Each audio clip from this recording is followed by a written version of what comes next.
Was Sheldon right about Superman? Really excited to get into this one today. If y'all don't know what it's talking about, Big Bang Theory, Sheldon Cooper, he made a prediction about Superman, and we're going to see if that lines up. So let's check it out.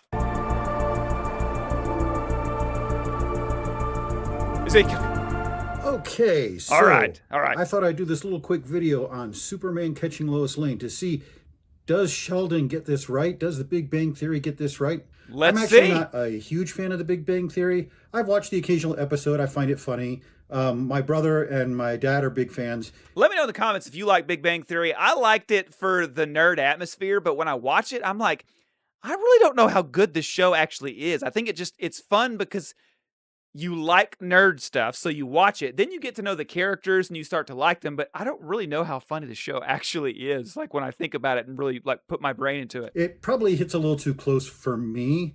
People sometimes ask me, oh, is this an accurate depiction of what scientists are like? And I'm a little too close, so I asked one of our admins this, and she said, oh yeah, you guys are exactly like that. That is 100% accurate. So, by the way, this guy's a scientist. Take that for what you will. But I did come across this clip recently because I'm about to watch the James Gunn version, and he's talking about the 1978 Superman. So let's watch the video again, listen to what they say, and we'll talk about whether it's accurate. Oh, we get a clip? Lois Lane is falling, accelerating at an initial rate of 32 feet per second. Yes, that's correct. That's the force of gravity. Superman swoops down to save her by reaching out two arms of steel. Miss Lane, who is now traveling at approximately 120 miles an hour. That's about 50 meters per second. That's close to terminal velocity. We'll see. I'll do some calculations and see how accurate. Terminal. Does that like mean as fast as you can go? Is that what that means? That is. Hits them and is immediately sliced into 3 equal pieces. Unless Superman matches her speed and decelerates. In what space, sir? In what space? 2 feet above the ground. So the original 1978 Superman is, I think, one of the best and most iconic superhero movies. It also doesn't show him decelerating with her. A lot of people say it does, but if you look at his cape and you look at how it bounces, he's not actually, he's going up and she's coming down. It's that simple. This is what's happening. Still, it was kind of the OG. It set the tone for the superhero movies that would come and that we've enjoyed over the last 50 years or so. Because it was the first to really take its subject seriously. Yeah, I mean, yeah, it was. Superman, Batman, these were sort of considered comic book, kid stuff. You know, if you watch the original Batman movie from the 1960s, it's enjoyable for what it is, but it's a silly movie. It's silly. Some days you just can't get rid of a bomb. Show the shark This was the first time that a superhero movie took it seriously, had weight, had stakes, had real emotions, real feelings, great actors, and a great director. And really, you know, everything that has followed in Superman's footsteps. You also had Christopher Reeve, who was fantastic as Superman. Yep. And sort of became Superman in real life. You had Margot Kidder as Lois Lane, who was fantastic. And of course, you had John Williams' epic music. Oh, in my video on science. Hey, name your favorite John Williams themes in the comments. Like, he did so many good ones. It's hard to rank them, but put in the comments which ones, like, I don't know, your top 3 or something, which ones your favorite John Williams themes are. Fiction soundtracks. I limited myself to one soundtrack per composer, and this is why. Because otherwise it would have been John Williams Appreciation Hour, because you have so many amazing soundtracks he did, and Superman is one of his best. I used to play the main theme from that for my kids when they were taking a big test in school to sort of motivate them to do well. Really? And it seemed to work. I mean, it is a powerful song, you know, it really is. But let's go to this scene they're talking about from the 1978 Superman when Clark, that actually is Clark, but also Superman rescues Lois from falling. Okay, right. Watch right here. See how it slows down?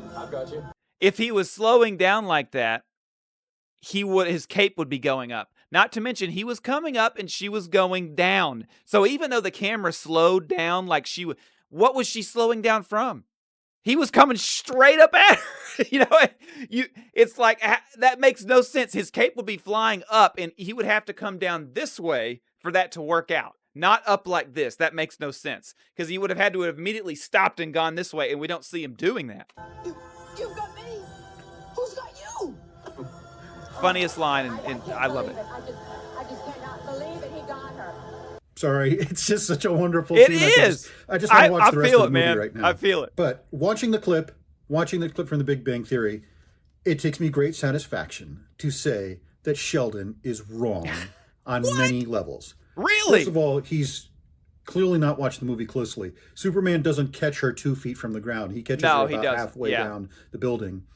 And second of all, he doesn't swoop down to get her. He swoops up to get her. So he has that ability to calibrate his intercept very well.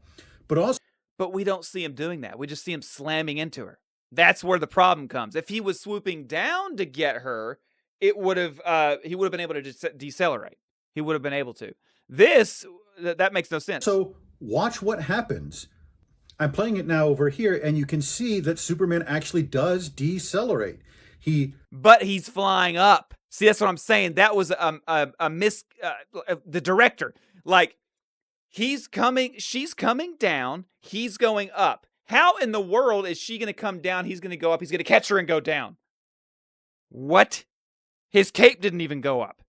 It makes no sense. What we're dealing with is a fictional event that was filmed with cameras, and it didn't actually happen, and we're finding flaws. Because if he, in fact, flew up to catch her as she was coming down, he would have to go past her and come down and decelerate with her. Or his cape would have had to fly up. If he could actually had the ability to go and then stop and come back this way, like if he could do that, he would have, his cape or something would be going up. You know what I mean? Like nothing's happening. Catches her, they fall a bit, he stops, and then he starts going back up. He actually decelerates. So the movie got the physics right, and Sheldon got his viewing wrong. Now, also, he didn't decelerate nearly enough to catch somebody like that. I actually wanted to look at the numbers here to see what the story was on whether this would kill Lois Lane. Because although Sheldon is wrong about this particular scene, I guess what he means is the 3 equal pieces. He's wrong about her getting cut into 3 equal pieces. He's right in general. Being caught by someone does not necessarily save your life. You still have to decelerate. You still have that. I saw a video of these dudes like in, I don't know, India or something. And this girl was falling from a building. And there was a bunch of guys down there trying to catch her. One guy caught her. He caught her. They saved the girl. The girl was fine. But the dude's arm came out of socket. And it looked like it was at least 6 inches longer. And it was dangling. It was nasty. And it was because he caught her. And I think, though, because his arm came out of socket, it saved her. If it hadn't have, she probably would have taken all that force. Massive velocity that you have to decelerate. There's the joke that people make about falling, that it's not the fall that kills you, it's the sudden stop at the end. When you're going at a certain velocity, I like that, downward, you have to decelerate. Yeah. Now, if you hit something very solid, like the ground, you're going to decelerate very fast with an instantaneous acceleration of tens of Gs, hundreds of Gs, thousands of Gs, and that will be fatal. That will destroy your body. Everything. Yeah. If you land on a cushion or something like that, like they use in stunt work, or that will decelerate you much more slowly. You'll experience 1 or 2 Gs. That's harmless. That's not going to damage you in any way. If a human catches you, like you'll see occasionally videos of like children or pets being thrown out of burning buildings or something like that. A human can sort of catch and instinctively sort of bears the weight because they don't want to break their own arms either. So that can be a much more gentle acceleration. You can still cause some harm, but not that. Deceleration. But let's run the numbers here. This was filmed at the New York Daily News building, which is 145 meters tall. Okay. When Lois falls down, it will take her approximately 5 to 6 seconds to fall all the way down and hit the ground. Whoa. That's not assuming air resistance, but she's actually Doesn't she fall longer than that in a scene? not going to reach terminal velocity until she hits the ground. What Sheldon says with the speed, 120 miles an hour, that's about 50 meters per second. That is about the terminal velocity of a falling human. If they're falling sort of backwards, if they're falling head to toe, the more streamlined, they can be much faster. But she actually won't reach terminal velocity until she actually hits the ground. And so you can kind of ignore wind resistance on the way down. Now, Superman, let's say he catches her about halfway up. That will be at 78 meters or so. she'll be going at about 40 meters per second at that point, or very close to terminal velocity, about 100 miles an hour. So there are two ways to look at this. If you time it in the movie, how long it takes to decelerate, it takes about 3 seconds for him to decelerate her from 40 meters per second down to 0 and then begin heading back up. Okay. With that, I calculated he's applying about 1.3, 1.4 Gs. That's really harmless. That's nothing. Really? You can land on arms of steel and not be that. But that's a little bit unrealistic for the movie, because if you actually decelerated someone that slowly, she'd still fall about 80 meters and hit the ground. So I went back to the thing and tried to estimate how much space she falls while he's decelerating her. And I calculated it's about 10 meters. That would decelerate her in about a quarter of a second and with a force of about 16 Gs. 16 Gs is more serious, but it's less than what you would get in a car accident. So she might get... Which some people die in light car accidents. Some bruising. She might, maybe break a limb if she were unlucky. She might pass out from the blood loss, from the blood. The blood's going to continue to move for a little bit and maybe drain from the brain and cause her to pass out. But it wouldn't necessarily be fatal, and certainly not slice her up into 3 pieces. If they were doing it the way that I see it on there, because to me, he's coming up, she's going down. The camera makes it look like he's decelerating her, right? But personally, the way he's moving, I don't care what the background camera's doing. The way he's moving, there's no cape. He's not decelerating her. He's just smack. That's what he's doing in the video. He's just going, he's coming up, she's going down, smack catches her. That's why he's saying that. And that I would agree with. But because the background, the green screen or whatever, has the buildings decelerating and kind of going, oh, like that, suddenly it's like, oh, well, we got to say that he's decelerating. But I'm like, but he's not. Because he's going up and she's coming down. They should have had him going down with her, and that would have made a lot more sense. Probably been harder to do, though, in 1978. It is going to be more problematic if she actually lands on Superman's arms, because as Sheldon notes, they are arms of steel. So it is like landing on a steel beam at full velocity. But if he, catches her a little bit more towards the chest so that the load is distributed more along his chest and arms and shoulders, how did he that's going to distribute it a her bit neck more. Was straight so up. Again, she might have some bruising or something like that, might pass out, but she is certainly not going to be killed. So I think Sheldon needs to go back and watch this movie again, because it's clear that this is a reasonable rescue of a woman falling from a building. I'm assuming a human can fly and all that stuff, the crazy things about Superman. That's what he says in there. Penny's like, oh, I know, humans can't, people can't fly. And Sheldon goes, no, let's assume they can. Superman is a lot of fantasy. That is how nerds think. A creature that evolves around a red sun is not going to have superpowers around a yellow sun. The rays of the sun really don't change. The color difference between a red star and a yellow star is not that dramatic. And so this is not going to be a big difference. So it's really not a science fiction show. But have a woman falling off a building and being rescued, that's pretty simple physics. And if you come into my wheelhouse, I will science you. A lot of movies get it wrong. I mean, Sheldon is absolutely right, especially the Marvel movies.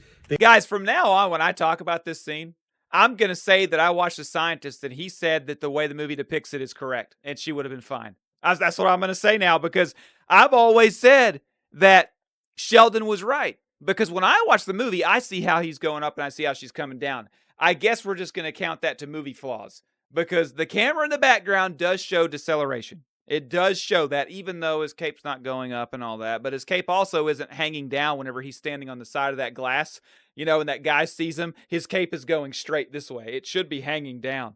But I'll give the 1978 level of clearance for that movie, because nowadays they would have made sure that he was going down or his cape flew up or something, because that would have looked weird to have seen from far away. You get what I'm saying, right? If you see it from far away, he's coming up.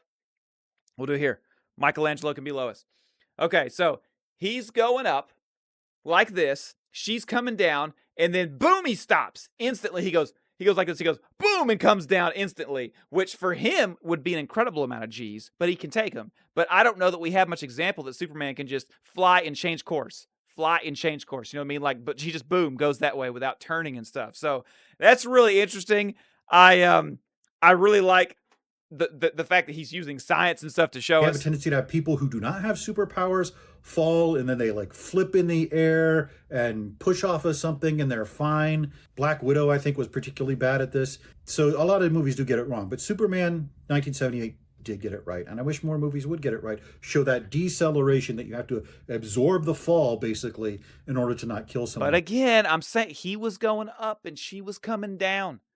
The only thing we saw deceleration was the green screen in the background. The way they depicted it was that he was going up and she was coming down. His cape didn't go up, and that part just makes no sense. Because falling on not even a man of steel, a man of anything, a man of flesh and blood at terminal velocity would kill you. So anyway, Seigel 1, Cooper 0. Guys, that was pretty good. Don't forget to check out my Amazon store and to subscribe. It's a brand new superhero reaction channel. If you want to see more stuff like this, hit the subscribe button.